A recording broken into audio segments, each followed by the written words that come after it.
Sport Business. Global Sports Intelligence.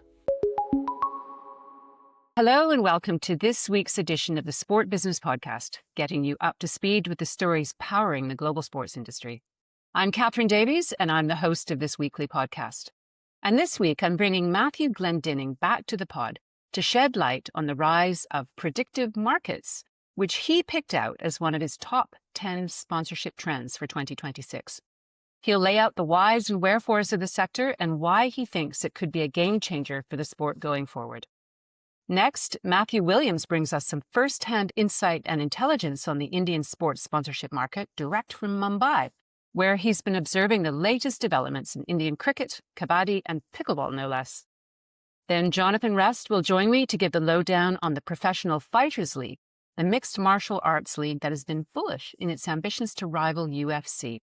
He'll tell us about the latest changes to the format, the calendar, the ownership structure, and more, and why this is all coming about now. Finally, we round out the podcast with a few sneak peeks at what's coming our way in the weeks and months ahead, including Scotland's scramble to get ready for the T20 Cricket World Cup, ongoing friction in the Uruguayan cable versus streaming debate, and the Australian Open's whoops-a-daisy moment. All this is coming your way very shortly. But before we start, we'd love to have your input on this or on any other Sport Business Podcast episode. Please leave us your feedback in a review on the Apple Podcast and Spotify platforms, and let us know if you like what you're hearing and what you'd like to know more about. So, without further ado, let's move straight on to our first topic for the day. I've finally pinned down Matthew Glendinning for another chat, our second in 2026 after we dug into betting sponsorship in Brazil 3 weeks ago. Welcome back to the show, Matthew. Thank you, Catherine. Nice to see you. Let's move to the subject at hand. The trajectory of the sports prediction market sector is moving in unpredictable ways. And in the last week, prediction markets brand Polymarket signed on as sponsor of Major League Soccer, while at the same time, the NCAA, which governs college sport in the U.S., has called for the suspension of college sports prediction markets to protect college athletes from betting-related harassment and to ensure the integrity of NCAA competitions. Meanwhile, there's more. Some state regulators have begun legal action against sports prediction market firms, arguing that the platforms are violating sports betting laws. So, Matthew, what is going on? And for those of us who don't know a lot, if anything, about predictive market sector, what is it? Yeah, a bit of history for you, Catherine. This is a read out loud bit, right? Because I don't want to get it wrong. So just bear with me. Prediction market platforms allow users to trade binary contracts, an all-or-nothing wager, on outcomes in politics, sports, economics, and entertainment. But to simplify that, it's basically you match opposing bets with other individuals or with the crowd rather than having sort of a sports book creating, trying to beat the house markets created by a sports book. It's sort of created by opposing bets with individuals, a slightly different way of betting than usual. And these prediction markets are regulated at the federal level in the US by the Commodity Futures Trading Commission. Hence, they're not controlled by the state-by-state rules that you see as regards sports betting in the US. In fact, so they're essentially a financial instrument based on futures contracts adapted for sports. So does that sound like fun? It does sound like fun. I mean, my only knowledge is through a quick Google search yesterday where I found that someone made off with $500,000 because they bet that Maduro would be removed from Venezuela a few hours before it actually happened. So it sounds a bit sort of, a bit dodgy to me, really. But go on. It is interesting. It's funny mentioning that is opposite because it's been around for a while. There's nothing especially new about this type of contract, is what you'd call it. But in the 2024 presidential election, when Trump won, the prediction markets were extremely accurate. Their analysis of probability and risk turned out to be much better than any of the sort of analysis by the normal bookmakers. So it got a bit of a reputation as being a smart way to bet. And from there, it's kind of kicked on into sports. And it's interesting in that because anyone can do it in the US. So if you're in California, where you currently can't bet with sports betting operators because it's illegal in California, as it is in Texas and Florida, you can still bet via prediction markets because it's regulated by a federal body. So it's got a lot going for it. And the increases in value we're seeing of sort of some of the prediction markets firms is massive. So there's a lot going on and it's sort of feeding into the sponsorship sector. So, can you tell me which companies are leading the way and what their profiles are in sports? Yes, I think the two big ones that probably most people have heard of or may not necessarily know quite what they do is Kalshi and Polymarket. And those two are now worth roughly $10 billion each based on the latest funding rounds. They were worth $1 or $2 billion each about a year ago. So we're seeing a huge upsurge in use of these platforms. The growth is pretty strong. And to fuel this growth, they are sponsoring sports, which would make a lot of sense, because it's often the sport side of the prediction markets that is really driving business.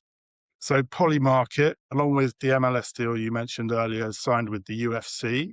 It's signed with the NHL. And it was also a lead sponsor of last month's Netflix streamed boxing event between Anthony Joshua and the influencer Jake Paul. Meanwhile, Kalshi, like Polymarket, is a non-official prediction market partner for the NHL. It's also the front of shirt sponsor for all 10 teams in the upcoming Baller League in the USA. Wow. And it also signed its first professional athlete ambassador deal with live golfer Bryson DeChambeau. At the moment, that's the kind of area they're sort of fishing in, not the blue chip sort of properties. They've got their own sort of audience. I was very interested to see, for example, that on Kalshi today or just yesterday, one of the most popular sort of bets was on the earnings for Tesla. So you're getting a very different kind of person going onto these platforms than you would just a normal sportsbook. And I should add that it's not just these exchanges, that some of the trading exchanges that are quite famous in sports, like Robinhood and Crypto.com, they're starting to run prediction markets, as are indeed traditional sportsbooks like DraftKings and FanDuel. So, you mentioned college sport before. Why is the NCAA so upset about this? The fact is, you can, without their permission, you can bet on the outcomes of college sports, right? So there's no permissions going on. And they're concerned that rather like insider trading on political events, or insider knowledge rather on political events, there's a danger an athlete could be influenced to change the outcome of an event. And what surprised me is that the NCAA only wants a suspension in order to find safeguarding framework for prediction markets. And yet they're kind of really running roughshod over the state-by-state gambling rules. And since Texas, California, Florida, and Georgia, among others, still prohibit sports betting, it seems like this is a really big move. And I think the NCAA just want to see that it's properly regulated. They don't want to ban it.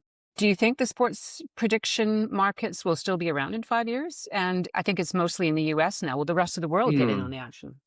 I think in the short term, we'll see an expansion in major markets like the US, the UK, and across the European Union, and also parts of Asia where regulations can be navigated. I think in the medium term also, I think it will become regulated and partnerships will grow as technology enables further sort of expansion. I think it will probably become part of the betting universe. At the moment, for example, on these platforms, it's quite binary in the sense it's like win-lose, is this team going to beat this team? Whereas if you go to a sportsbook, there are just like blizzard of different betting options.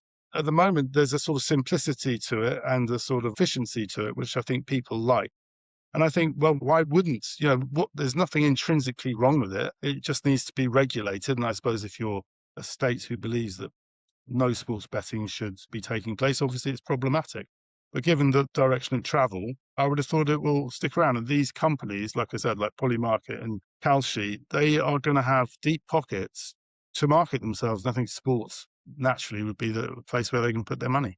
I'm still struggling to really get my head around it. We wrote the Global Tennis Report last year, and we talked about sports betting in tennis and how it's really quite massive because there's so many ways you can bet on tennis. Will the first serve go in? Will they hit their next backhand? You can bet on everything.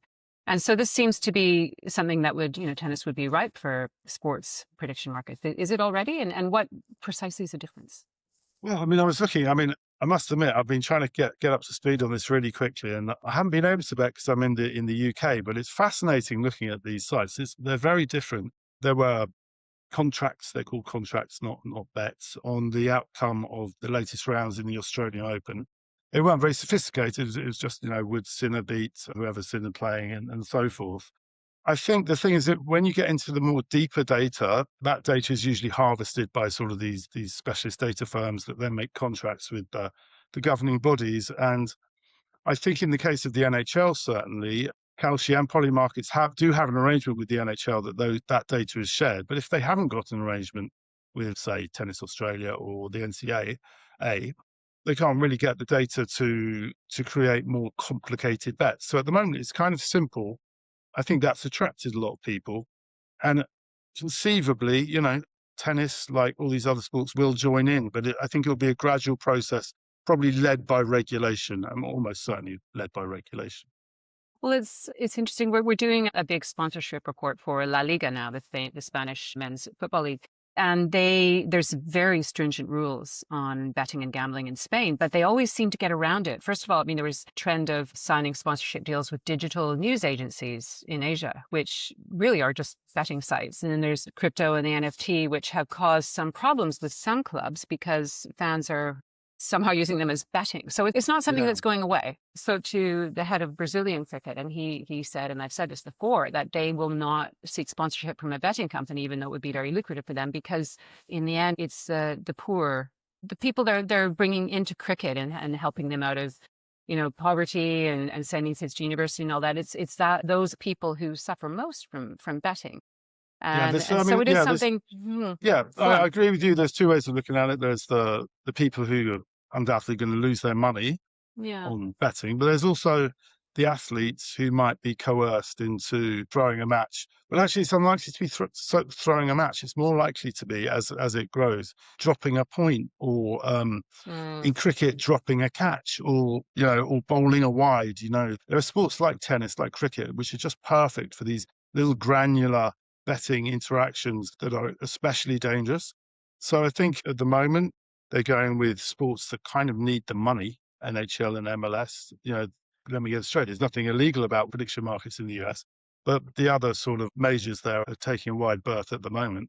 So I think it will be the sports that need the money or a bit more accommodating to disruptive technologies or disruptive services that will take them. And then gradually, so long as there's not like scandal after scandal, I would have thought we'll soon be seeing this at sort of NBA level, probably not NFL level, because they're really not interested in this kind of thing, but amongst the big sports, Premier League, I could imagine that in 5 years easily. Well, it's really crept up on us quite quickly. I mean, until I read your excellent piece earlier this month on your top 10 sponsorship trends for 2026, your predictions, I hadn't really heard of it. So is it really that quick, or has it been around for some time? I think, well, like I said, it's been, these futures contracts have been around for ages, but it's just been facilitated partly by blockchain technology and partly been sort of supercharged by the fact that it's been used in really popular betting arenas. Like the Trump presidency was a great showcase for them, and they proved to be right. I'm sad to say that, I'm not sure if I can be too political on this, but I believe they've got Reform likely to win the next election, in case you were interested. And also I looked up, just for you, whether Mark Carney could possibly lose his seat at the next election. There's a less than 1% chance. And the final zinger is that Donald Trump, there's only a 3.7% chance that he will enter for the next presidential race, even though, of course, it's the third one and he shouldn't even be anywhere near it. But according to prediction markets, there's a 3.7% chance that he's going to enter that race. Well, he did come out the other day with dire predictions about his own longevity, so I think that's probably taken care of that. Well, there's a lot to think about there, Matthew. I learned a lot. I hope our listeners did too. And there's a lot more to come from that sector. In our next section, we've got Matthew Williams, another one of our Matthews, on the ground in India. But we'll be taking a quick break before that, and we'll be back in just a moment. From private equity to global media and US college sports, unlock the most trusted data and insights in our reports. Explore more at sportbusiness.com. Welcome back to the Sport Business Podcast, bringing you the latest sport business industry news and insight, and this time from on the ground in India, no less. Our sponsorship reporter and analyst, Matthew Williams, is currently in Mumbai, and he brings us some really sharp insight and color on current developments in the Indian sport business market, starting with the women's cricket and the Women's Premier League, currently on a high and on its way to becoming the second most popular league in the country, both in terms of fandom and as a commercial success story. Matthew discusses how cricket and other sports are negotiating sponsorships in the wake of the fantasy gaming ban, and how values in cricket particularly have held on the eve of the 2020 Cricket World Cup. He even brings us news of the World Pickleball League event in the Geo World Garden in Mumbai and the brands and celebrities who are supporting the sport there. So roll on, Matthew. Welcome back to the pod, and let's hear what you have to say about the sports industry in India, starting with the state of women's cricket. Hi, Catherine, and everyone listening. I'm just checking in with you from Mumbai Airport as a few days in Mumbai comes to an end for me. Just fresh of sampling local cuisine, pav bhaji. Heartily recommend that to anyone who takes a trip here one day. Yeah, I've been round and about navigating the busy roads of Mumbai to visit various figures across the Indian sports marketing industry. It's been an interesting and illuminating few days for sure. I think there's quite a lot of energy around the industry at the moment, driven largely by some key events that are either ongoing or upcoming in India. So got the Women's Premier League, WPL, just sort of approaching the end of its fourth season.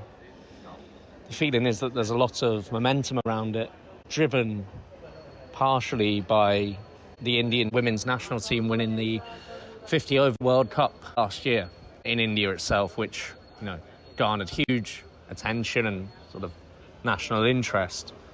And I'm hearing that from agency figures that, brands, there was already an interest in the league, but it's only gone up in terms of how frequently it's coming up in conversations now, and really stands on its own as a commercial proposition. In fact, as well, the players themselves, their brands are growing, and a couple of examples there. One of India's star batters, Jemima Rodriguez, I've heard that her sort of rate card for sponsorship endorsement deals has tripled, and she's recently signed a deal with her global brand, Doodle Pitzel. And then Deepti Sharma, who won Player of the Tournament, she herself, in the time since the World Cup, her portfolio of endorsement deals has risen from a total of 3 to a total of 10. So, women's cricket here feels like it's really trending. It seems to me that people think it's a short matter of time before it becomes kind of clearly defined as the second most popular league in India. The IPL is clearly at the top of that ranking. And then most people seem to agree that the Pro Kabaddi League is currently in second place, but that the WPL is either right on its heels or already sort of edging ahead. Obviously, it feels like the momentum's only going one way with that, and that the World Cup win has just really turbocharged the growth there. So lots of excitement around that. And league level as well, bringing in brands like ChatGPT recently as a sponsor, a real marker of the league's success at central level as well. Obviously, it's a BCCI-owned property, but it's interesting actually that the BCCI have been able to really drive revenue from that AI search assistant category recently with ChatGPT, with the WPL, and Google's Gemini product for the IPL. And as I understand it, those brands, there was a bit of a back and forth around those top cricket and T20 league assets. Both expressed interest in possibly taking both leads, and then ultimately by sort of splitting the category across the two leads, BCCI have done quite well out of it. So yeah, that category, it feels like it's trending as well. Obviously globally, AI is trending for sports sponsorship. Here as well, India is an important market for those brands, and the expectation is they'll start doing team deals in the IPL as well, and possibly some other sports too, as the category sort of gets more competitive and fills up. Now, the T20 Cricket World Cup is coming up. How is the Indian sports industry gearing up for that? Upcoming event, the T20 World Cup, which is being held in India and Sri Lanka, is right upon us. Despite some sort of political-based issues around the participation of, Bangladesh and Pakistan, that's sort of put some uncertainty around the structure and logistical side of the tournament. Despite that, excitement is clearly high in India for the event. Just talking to, even members of the public round and about, they're really interested in talking about the event. And then, of course, people in the sports industry are as well. And it's fair to say interest is so strong because obviously everyone knows about the love for cricket in India, but the expectation is the India team's going to dominate this tournament. Most people, although maybe they don't want to jinx it, are expecting strong performances throughout from what is a really excellent India side, and obviously that they'll lift the trophy on home soil. And that obviously then translates into strong commercial interest, and it's interesting the ICC have really benefited from the tournament in terms of global deals recently. They brought on Marriott Bonvoy, AB InBev and Altai Hyundai in sort of recent months. And yeah, these are, I understand, strong deals value-wise for the ICC. I'll be going into that more on the Sport Business sponsorship platform in the coming weeks. But yeah, those brands, especially in the case of AB InBev and Hyundai, my understanding is that the deals are really driven by interest in the Indian market. AB InBev looking to grow market share, Hyundai looking to perhaps correct a bit of a slight downturn in the Indian market. I mean, it's a strong market for the brand, but from what I understand, they're looking to sort of just regain a bit of momentum. And, you know, ICC and the T20 World Cup coming up is seen as a great platform to do that. But those are multi-year deals for the ICC, and so it's not just the tournament itself, but obviously India is the market that is sort of the centerpiece of any ICC deal realistically, and that's what those brands are looking for. A lot has been going on in the beer category recently. What can you tell us about that? In the case of AB InBev, it's also interesting. I'd be keeping a strong eye on the beer category and activity there ahead of the IPL, which follows the T20 World Cup, so kind of continues this run of high-profile cricketing events in the first half of this year in India. So the beer category, I understand a lot's been going on there at the team level in terms of deals that will see 0.0% brands activated, and I would keep an eye on AB InBev in relation to IPL team deals in the coming weeks and months ahead of the tournament. Now, there's been a lot of change in the Indian sponsorship sector recently in the aftermath of the real money gaming ban. What have you observed there? In terms of the IPL sort of more widely, it's interesting to see, and perhaps no surprise, that the real money gaming ban, which affected the Indian sponsorship market in the sense that you had dominant players like Dream 11 who had multiple IPL front of shirt deals and deals across other sports. We covered this on the podcast a few months back, and it seems that IPL and its teams have been able to prosper despite the hole that left, and they've been able to fill it relatively easily. I understand all but one of the 5 teams that had Dream 11 on the front of their shirt last season have filled the role now, and I understand all those deals are of similar value or even greater. You know, that obviously shows how well those teams have done. It's only Sunrisers Hyderabad that are still in the market. There's also one other team who didn't have Dream 11 on the front of their shirt, Rajasthan Royals, who are still in the market for front of shirt. So any brands or agencies representing brands listening, that might be interested. You've got two teams left in the market for this year for front of shirt, the most prominent position, of course. As we predicted in our episode that discussed the real money gaming ban, it's lower down the chain of the sporting chain in India that the impact has been felt. I understand leagues like Pro Kabaddi League, teams that had deals with Dream 11 haven't maybe been able to sign deals at the same level, taking a bit of a hit in terms of values. Further down the chain as well, it's possibly even more significant. So, yeah, that's something that's still being dealt with, to say lower down the pyramid, but at the top level, values are holding or even increasing despite that real money gaming ban. Can you tell us a bit about the rising prominence of female cricketers in the Indian sports landscape? The lead sponsor of the Indian national team across women's and men's, Apollo Tyres, has launched a billboard campaign that I've seen myself in Chennai Airport and at other key locations in Chennai and in Mumbai as well, with the slogan on it, Champions Now, Legends Forever. And it features Rodriguez and Sharma and other key members of the Indian women's team, and it's front and centre as you arrive in Chennai. You can't miss it. It's an interesting sort of development when you consider I've been coming to India for several years now, and I'm used to you see Virat Kohli's face everywhere. You see in Chennai, especially MS Dhoni and other key figures in the men's national team, and it feels like there's a real shift towards the women gaining more prominence after this World Cup win, and Apollo's billboard campaign is just further evidence of that, and it's hard to miss for any visitors certainly to Chennai and other key locations. So it's just an interesting additional note there. Now, it hasn't been all work and no play for you, Matthew. You were even able to take in a live sports event while you were there, weren't you? I was able to attend a sporting event whilst in Mumbai. In fact, I was invited to the World Pickleball League last night. My first time at any kind of pickleball event. It's an interesting property. It's each of the 7 teams in the league are celebrity owned. You've got names like Rishabh Pant, Sunil Gavaskar from the sporting world.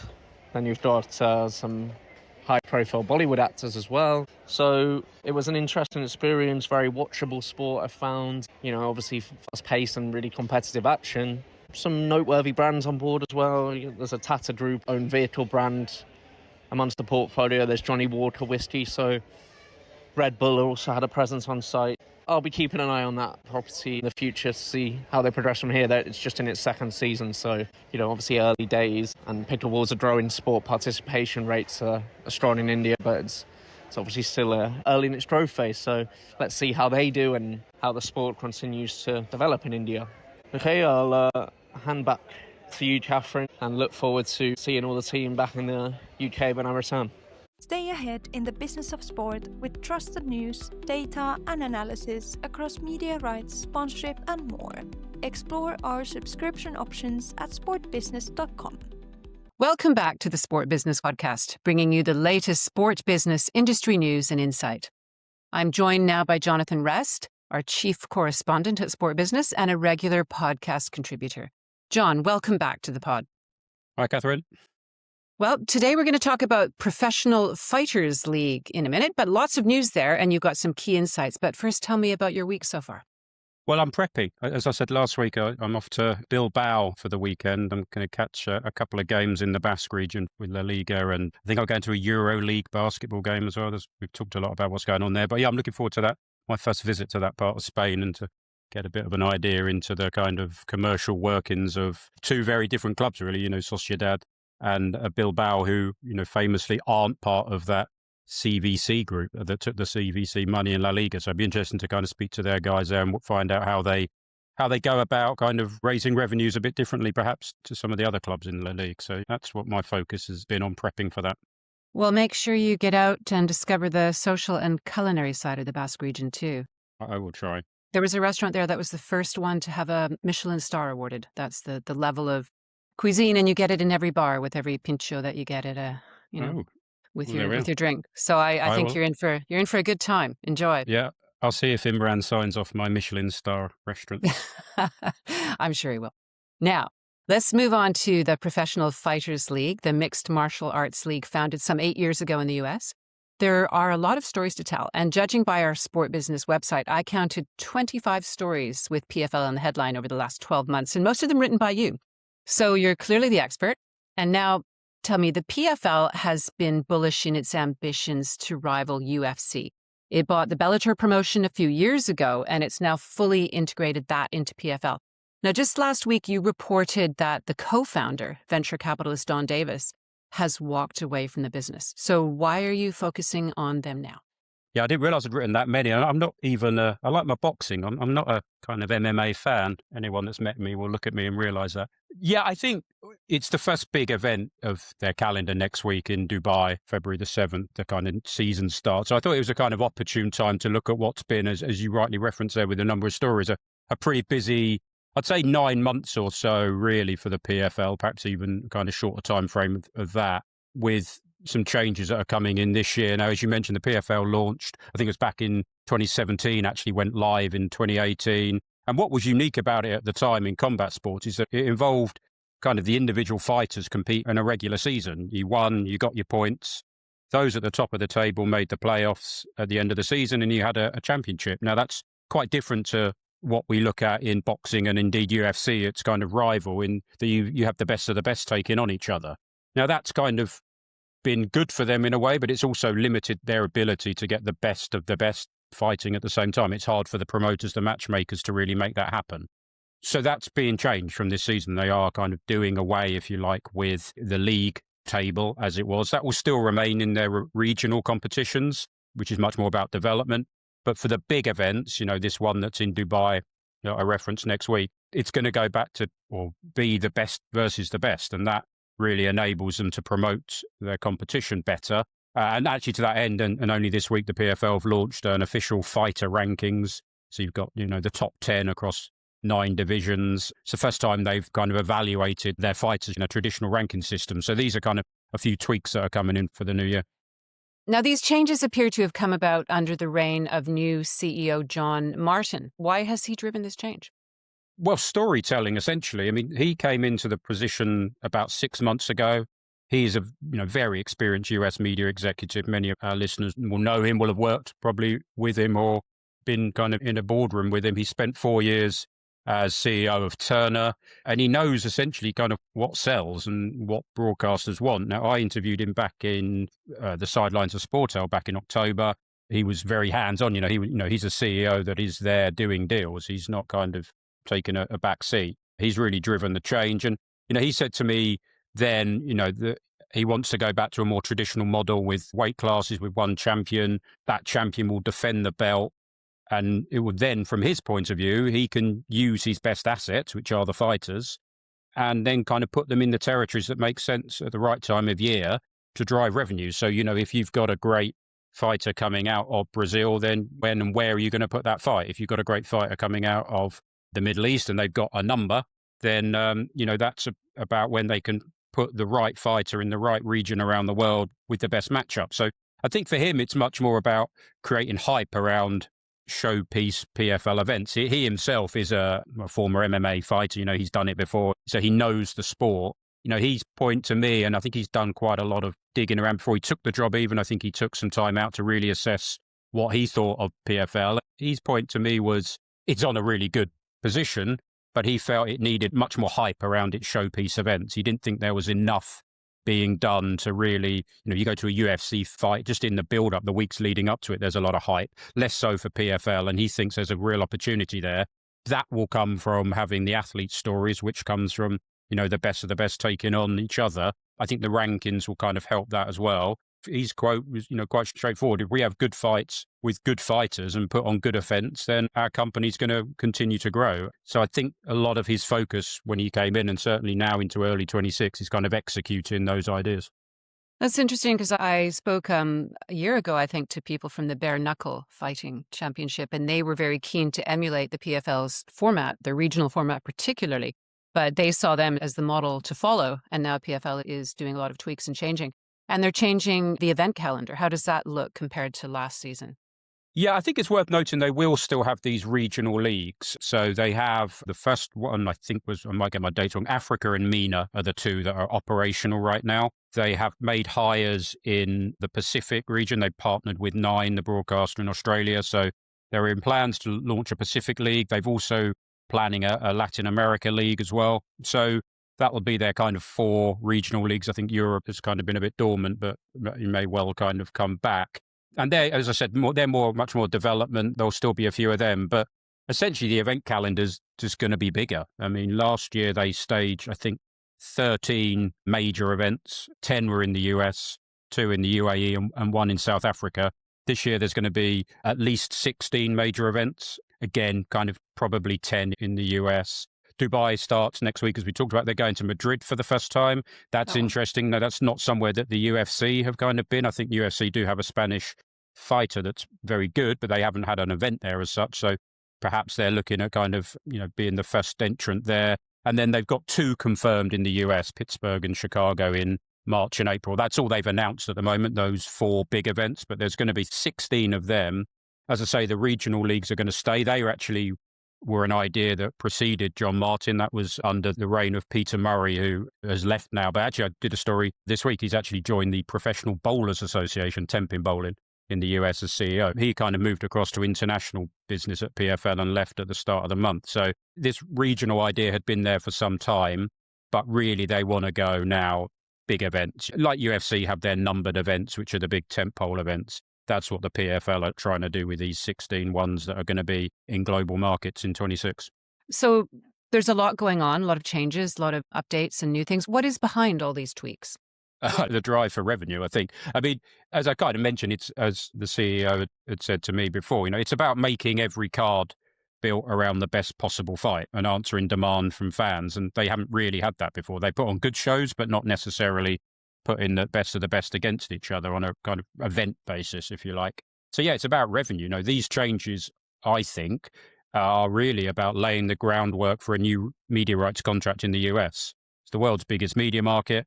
John Martin knows it well himself, as I say, from his days at Turner. Now, the PFL has a 3-year deal in place in the US with ESPN. It ends the end of 2026. So, they are now in a kind of position where they need to start talking to the market. I understand discussions will be taking place with ESPN in this quarter. John Martin himself, as I mentioned, he was at Sporto. He's going to play a key role in this, given his experience. He's not letting anyone else take the responsibility for this. This is their biggest market. This is their opportunity, I think, to really lay down a marker. Now, when I met him at Sporto, they were in very buoyant mood because it hadn't been that long since UFC's, $7.7 billion Paramount deal was announced. Now, obviously, we're not talking about anywhere near that level for them. But interestingly, he kind of called that, a stamp of approval, if you like, that MMA is now mainstream. Their ability to get that level of revenue over $1 billion a year. We've seen Paramount not only do that deal in the US, they've gone to Latin America with UFC, they've gone to parts of Australia.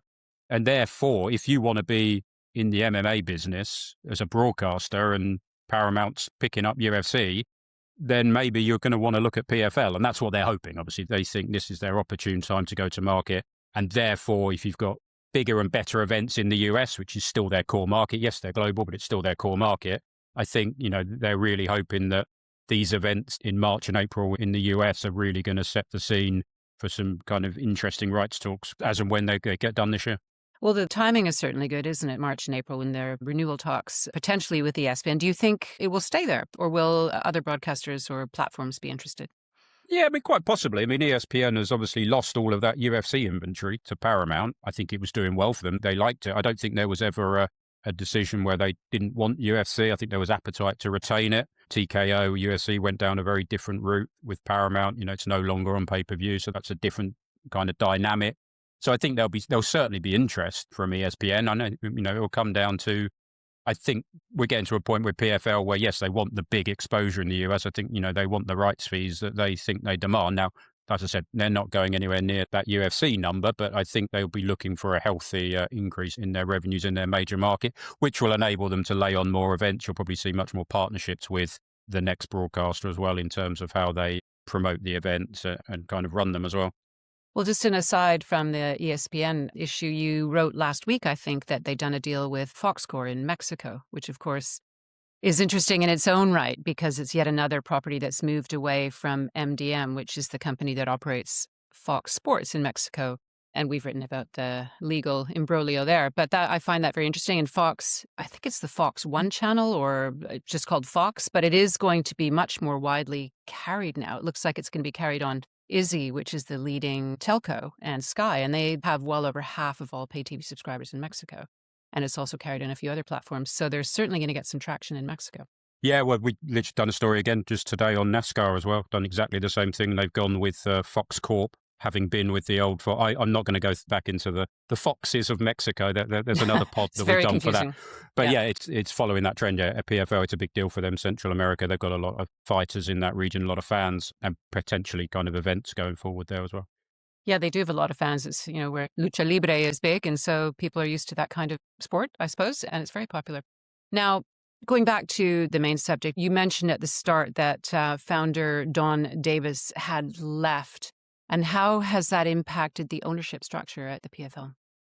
Yeah, this was actually a bit of a shock. It was an announcement that was somewhat buried, actually, by PFL. It came as part of it didn't come as part of an announcement. They'd made an announcement earlier in the day, which we can talk about now, about new investment.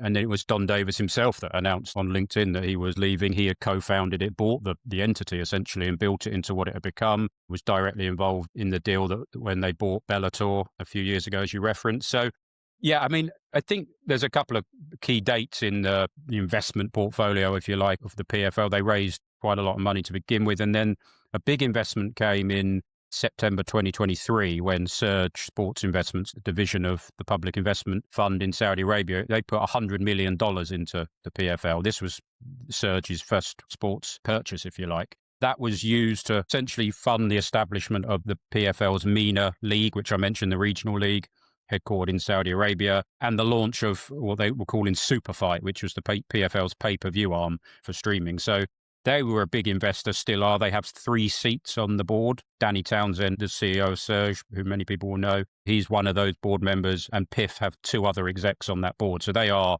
very central to global growth, not just the regional growth of PFL. But they've had loads of other well-known investors. Knighthead Capital, which is a US fund, owns Birmingham City in English football. They bought in early 2021, I think. Ares Capital were also involved then.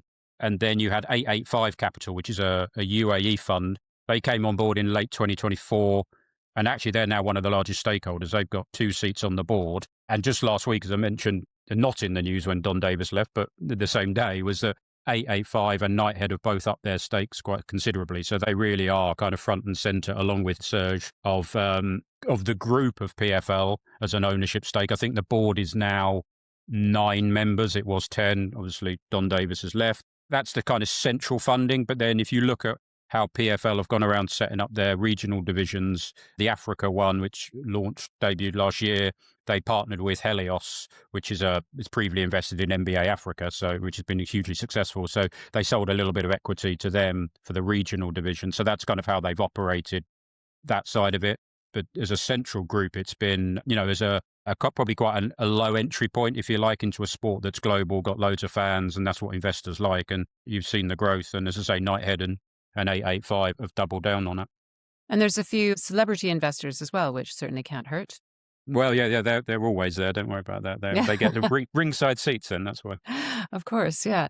So, I mean, UFC is something I know a lot of young people in their 20s who are big UFC fans. It seems to be the leader in the space. Are comparisons with UFC unfair? I mean, if you're speaking to Don Davis himself, which I did a couple of years ago when they bought Bellator, he was really bullish. I mean, he said, this was only a couple of years ago, he said, if you look at the key metrics of viewership, the fight roster, revenue growth, not revenue, quite, obviously, revenue growth, global distribution, we're number 2 to UFC in all 4 of them.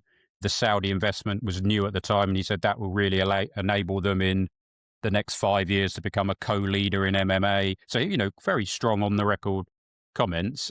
They were reckoned at the time they had around about 40% of UFC's audience, but, the capital raising, the growth of the regional league has helped them build that up. But, UFC is just a beast. I mean, maybe a few years ago they were closer, but UFC just seems to grow every time. That Paramount deal just kind of highlighted that, I think. They're still a way off the UFC. I think they're certainly the best of the rest in that MMA space, and that can be a lucrative position to be in. The MENA League that I mentioned with PIF back in, I think is something they can build and be strong.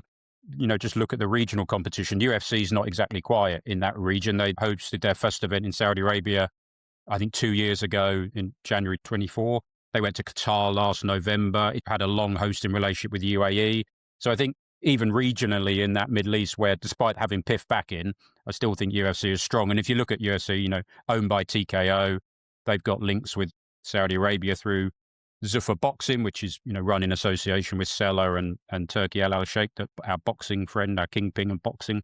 So you could easily see more UFC, Zuffa combined events in Saudi Arabia as well. So I think it's going to be very difficult for them to get anywhere near as close as they'd like to be. But I think there's certainly a strong position for them in that, nothing wrong with being second. And they're working with Iris Sport Media for media rights distribution, aren't they? That's right. Yeah, Iris do their international rights deals, and they are a mixture of streaming and actual, proper broadcast deals. You can pretty much be in any market globally, and you'll be able to watch a big PFL event. So yeah, they've certainly got the distribution and the younger fan base. I think they, I remember when I was speaking to John Martin, he said, I can't remember the number outright, but it surprised me. It was like 2 digits of, 25 or something like that, major MMA events a year. That's it. It's not a huge number for them, for the fan base. So he said there is room to have, a much bigger calendar of really big events. And I think that is what they want 2026 to be the start of. But there's also value in scarcity, isn't there? In making each event a huge. Yeah. The NFL model. Yeah. That's right. Yeah. Yeah, well, there's a lot more to be told about this in the coming months, I'm sure. And I'm sure we'll have a lot more stories written by you on the website about PFL. Thank you, John. I think you're going to be back with me in our next section. But for the moment, we're going to take a short break before we move on to what we're looking at in the week ahead. We'll be back in just a minute. Stay ahead in the business of sport with Sport Business newsletters, covering the biggest stories driving the industry, delivered straight to your inbox at no cost. Sign up today at sportbusiness.com. Welcome back to this final section of the Sport Business Podcast, where we take a look at notable events happening in the coming weeks and months. Now, John Rest, our chief correspondent, has stayed with me for this section. And John's first up with some fresh insights about the T20 Cricket World Cup and Scotland's late involvement. John, what are your thoughts on this? What are you looking at?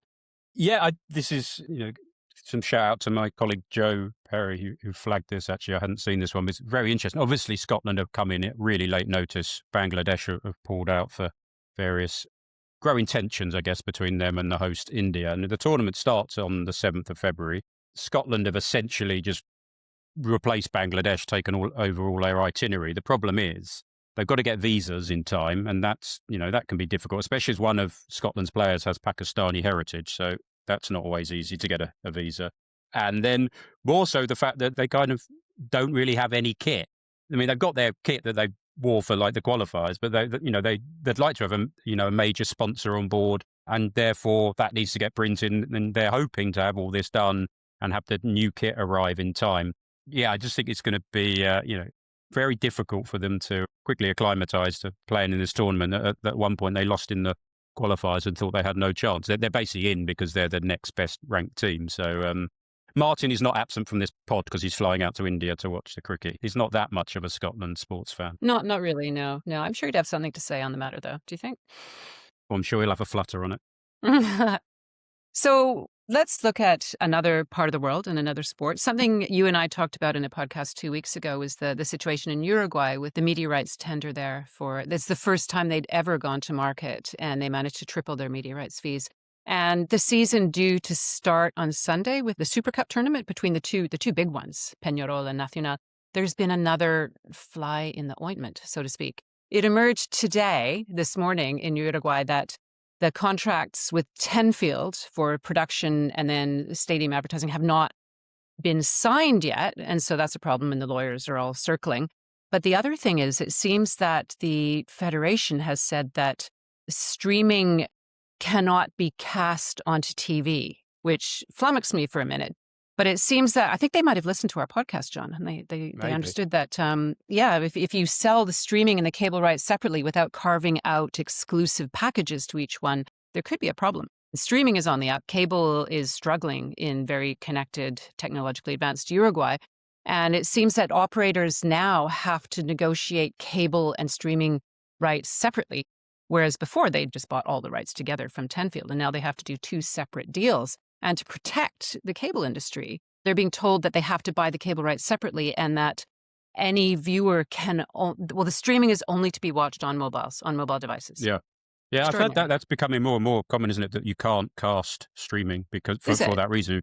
Yeah, I was doing something on, I think it was the FIFA betting story we did the other week about them selling the betting video rights to the World Cup, and that that'll be the same. You won't be able to cast it because it has to be on such a small screen. So yeah, that does seem to be the kind of way. I told you my parting shot when we did that pod was that you'll be writing more about this within a week. It's not done, and there you go. You've already done 2 stories on it since. So. Yeah, and the thing is, if Tenfield don't get what they want, then they're in charge of the production, and they have to start producing these matches on Sunday. And so this is a big match, Peñarol and Nacional, and so they're all aflutter in Uruguay. I didn't know that about the casting. Surely there's some sort of technical VPN kind of thing where you can get around that, isn't there? If you want to put it on your TV. Can't be promoting that, Catherine. No, but I'm just wondering if we're it does. We're trying to protect the industry here. That's right, I know. Well, okay, moving along then. Tell me if you have any other business that you're looking ahead to. I do.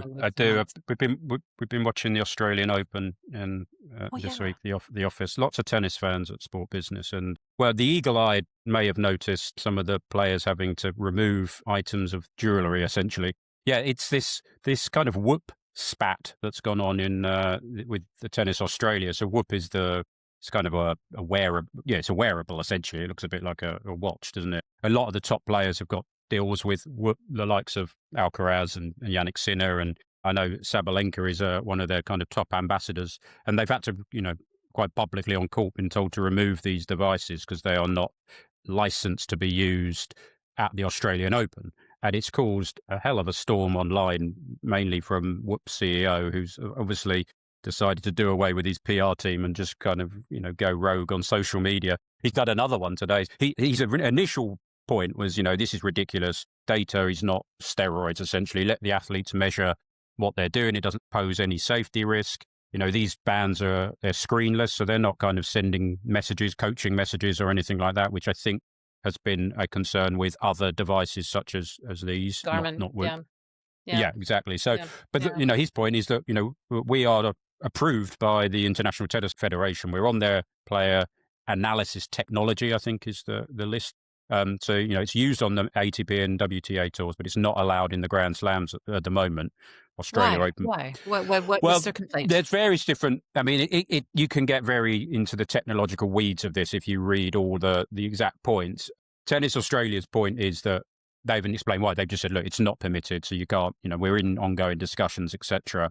There is a school of thought, perhaps, that these can be used to communicate with coaches, receive messages, perhaps even be, some kind of links to betting, which is obviously a huge no-no. So I think it's dependent on the mechanisms within each range that these companies sell, whichever, 6.2 and 4.0, however many, the updates and that kind of thing. So I think that's essentially what it is. But Whoop are saying, well, you're just blocking access to personal data, health data. What these players want to know, what their heart monitor's doing and stuff like that. They've now come out today, the CEO of Whoop, again, he's definitely worth following on social media, Will Ahmed. And he said, we're now coming up with something that can be worn as underwear and therefore, not even a strip search you'll be able to find them. So, and it's not as if these guys are wearing them kind of, big branding, and it's not an ambush marketing thing as such, which we've seen in previous major events. These are, a lot of the time, they're being covered up by a wristband or something like that, a sweatband. So it's very much being used for athletes' health. And I'm sure we are going to see a lot more of these in the last couple of days of the Australian Open, but running into the French and Wimbledon going forward. Yeah, I mean, it's kind of a level playing field because every single athlete they have every heartbeat analyzed. It's just part of player training these days. It seems unusual that it would be banned in the slams and not in the other tournaments. Maybe there's something more that's going on that we don't know about. Yeah, I think it also goes back to, from the athlete's point of view, is who's making money off of their data, and they're the ones that aren't making it. There was a big case. I think it's still a kind of live case. FIFPro, the Football Players Union, were kind of looking for ways that the players should be able to make money out of the sale of their own data. It's not fair that the people that betting companies, etc., using this data, the only people that aren't making money out of it are the people whose data is being used. So I think it kind of links to that as well, that there's going to be a big data play in kind of professional sport. Well, that looks like another story that's going to run and run, isn't it? We'll have more to talk about in future podcasts. Absolutely. Great. Right. Well, John, thank you, as usual. Great insight and all the best on your exciting trip to the Basque Country. Thank you. Make sure you have a shot of Pacharan while you're there. Oh, that sounds lethal. Yeah, it is. Yeah. Great fun. And we expect to hear a lot about how the Basques run their sports. So I understand it's a very sophisticated, unified model of how they run basketball and football in the Basque Country. Interesting to hear about. I don't think there's anything else like that in Spain, a regional operation like that. So good stuff. Thank you. And we'll see you back on the pod again very soon. Thank you. Take care. You too. To our listeners, if you want to know more about today's stories or any of our other reports and analyses, and especially if you're looking for the world's largest collection of accurate rights fees across media and sponsorship, you know where to go. Take a look at subscription options on our website or get in touch with us via email at info@sportbusiness.com. And that's info@sportbusiness.com. And as always, if you enter the code SBPodcast30 at the checkout, you'll get a 30% discount on annual and monthly Sport Business subscriptions. Please don't forget to share your thoughts on this episode and give us your feedback in a review on the Apple Podcasts and Spotify platforms. And watch for our weekly LinkedIn posts promoting the podcast, where you can also leave a comment. Thank you all for tuning in, for reading, and for subscribing. I'm Catherine Davies, and we'll be back again next week with the Sport Business Podcast.